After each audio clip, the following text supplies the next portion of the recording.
When Lynn and I got married in 1968, yes, 1968, her father wanted us to have 10 bridesmaids because of this story. Somehow he didn't care whether they were wise or foolish. He just thought 10 bridesmaids show up in the Bible, so let's go for it. We didn't. We weren't sure how to choose 5 wise and 5 foolish, let alone how to explain it to them. And so I want to focus on this gospel reading today to try to discern exactly what defined them as wise and foolish, and perhaps in so doing what might define us as sometimes wise and sometimes foolish. Most often, this story is told as a warning to be ready for the second coming of Christ. Watch and wait. And in my Anabaptist ethnic background, this was often expressed as, look busy, Jesus is coming. And this preoccupation with time and place of the second coming has captivated many throughout history. I went on Wikipedia, of all things, and found 52 notable, many others, but notable organizations or notable individuals who have predicted the second coming since the time of Christ, or when the millennium will happen. In 500 AD, 1000 AD, a pope predicted it would happen. My ancestor, Thomas Munster, predicted it would happen in 1525. John Wesley predicted that it would happen before 1836. Joseph Schmidt said that it would happen within a few years of 1891. More recently, Jerry Falwell suggested that it would happen within 10 years of 1999. Many of you will remember the religious leader Sun Myung Moon, who declared himself Lord of the Second Advent on Easter Sunday when he turned 15. And then Herbert W. Armstrong tried 4 times, 1935, 1943, 1972, and again in 1975. And his organization slowly unwound. Jerry Falwell predicted that the second coming would probably be within 10 years of 1999. And we all know what happened around 2000. Including the president of Yale University, Timothy Dwight IV, saw that it would be started by 2000.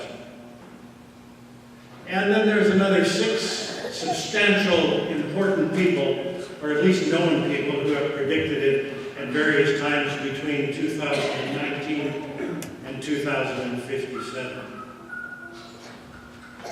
I want to suggest that this parable, this story, this allegory is about the coming of the kingdom now, as well as in its fullness.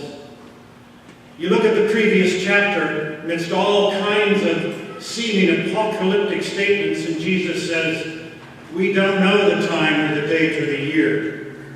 He invites us to be agnostics about the time. However, we are told a few things about what we are to do in the meantime, all under the rubric of be ready. In Matthew, I want to suggest that that meant acting with mercy, forgiveness, and peace, to become a kingdom people. And kingdom people are called to be servants. In this story, they're bridesmaids. And he tells us from the beginning of the story that there's 5 wise and 5 foolish. I think he tells us this because to look at them, you can't tell them apart. They all look like bridesmaids.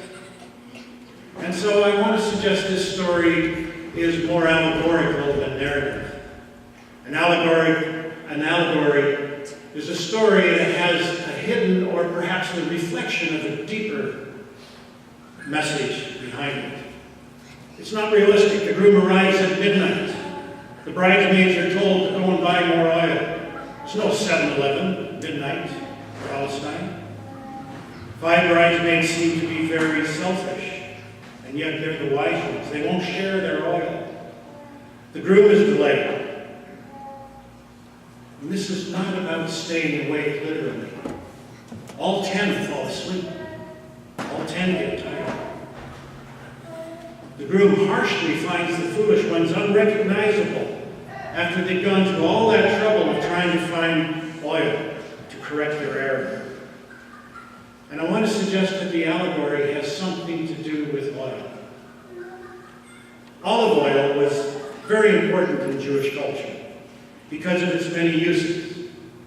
And because it was so central, it stood for something a lot more than that. It became a symbol of richness, of joy, of health. In Jeremiah and Hebrews, it says that God has anointed you with oil of gladness beyond your companions. It's not that you're better than your companions, but you are blessed, and you have that essence of that blessing dwelling inside of you, beyond your companions. Times of judgment were described as seasons when the olive oil fails. Isn't that interesting?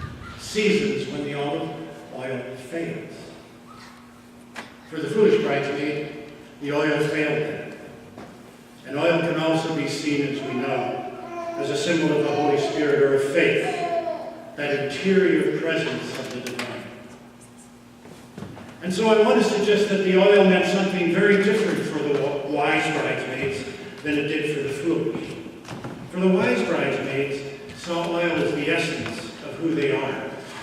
It was symbolic of their sense of identity, their richness, their joy, their wholeness, their soul, their sense of gratitude, all the fruits of the Spirit.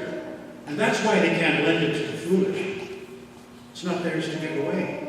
How do you give someone love or joy or peace when they ask for it? The foolish bridesmaids see oil as a commodity that can be bought and sold.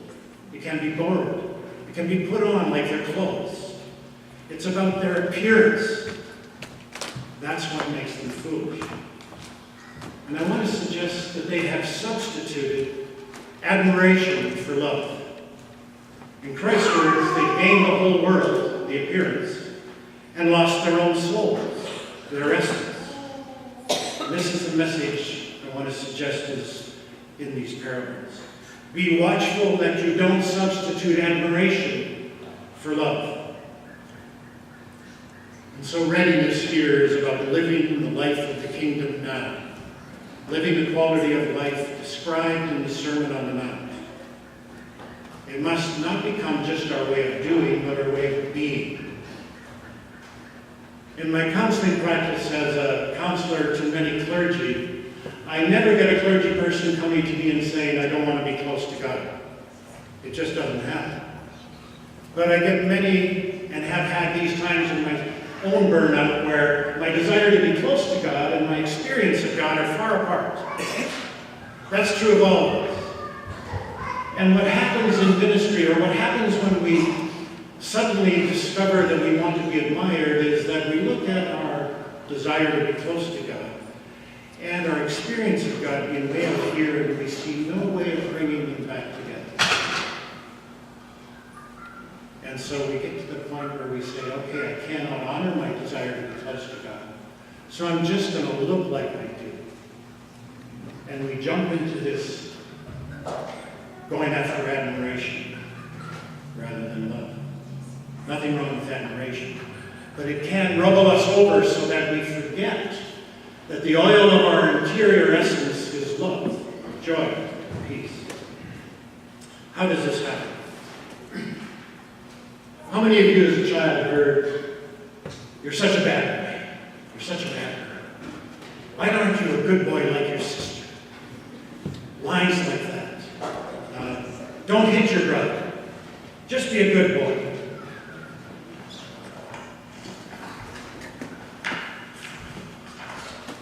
What did that encourage in you?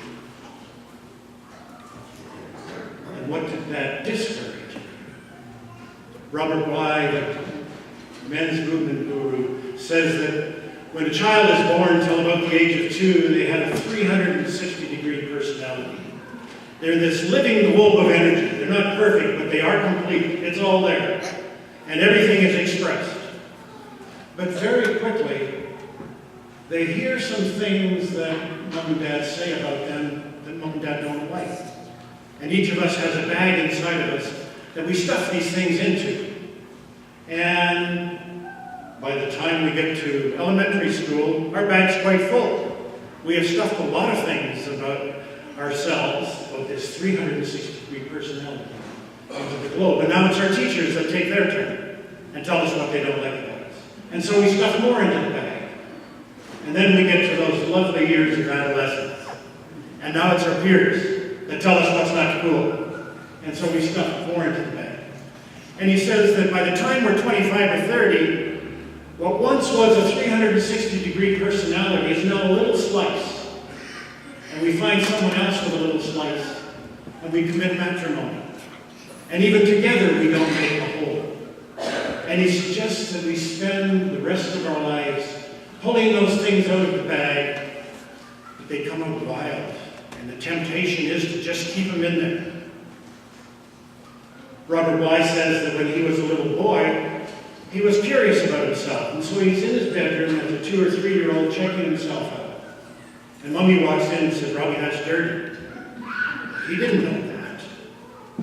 And so he put his sexuality in the bag. And now in midlife he realized that when he did, along with it went a lot of creativity, a lot of passion, a lot of ambition, a lot of drive. And each of those things we stuffed into the bag to maintain the love of those who wanted to love us were attached to other things. And I'm not saying our parents did us a disfavor. They did exactly what they might have had to do to help us survive in the culture. But we lose track, or we keep pushing everything in, and we just look the part. And I want to suggest that's what is happening in this parable. Every part of our personality that we do not love will become hostile to us. We don't want to love it to bring it into fruition. We want to love it to give its pound of flesh so that it doesn't come up in what Carl Jung calls a foreign country, where all of a sudden something comes out of you that is dark, that you thought you had hidden and suppressed, but you realize you no longer can keep it in the bag. Looking the part instead of being the part. Operating from your role or duty rather than your soul or the fruits of the Spirit. 1 Corinthians 13, the first verses, beautifully contrast the reality of the foolish and wise bridesmaids. If I speak in the tongues of mortals and of angels, but do not have love, I am a noisy gong or a clanging cymbal. And if I have prophetic powers and understand all mysteries and all knowledge, and if I have all faith so as to remove mountains, but do not have love, I am nothing.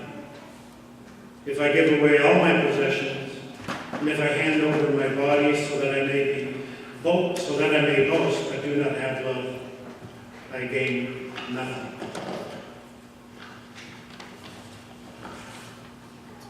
I want to close with a little poem that perhaps suggests how we hold this tension of that which in us, which has a tendency to be foolish, and yet that which is part of our essence, which has a tendency to be wise.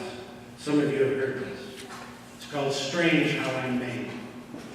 It's strange how I'm made, half mystic, half mutt. My eyes upon the stars, my feet deep in the mud. One moment I'm lying, and the next I die for the truth. One moment I'm kind, big-hearted and understanding and loyal. The next, tricky and cruel. It's queer how a soul can be split up like that, part God, part scallywag. It's also inconvenient, because you never know which part's on the job. Just when you think you're all set to act the saint, something in you goes flop, and there you are, anything but a saint. And yet, at other times when you don't care how you behave, something in you leaps up like a flame, and all of the muck in you is burnt away. And for a flash, you're tall and strong. clean. It used to get me once to be like that. I used to hate myself. I hated life. I felt I'd been betrayed by God who made me such a mess.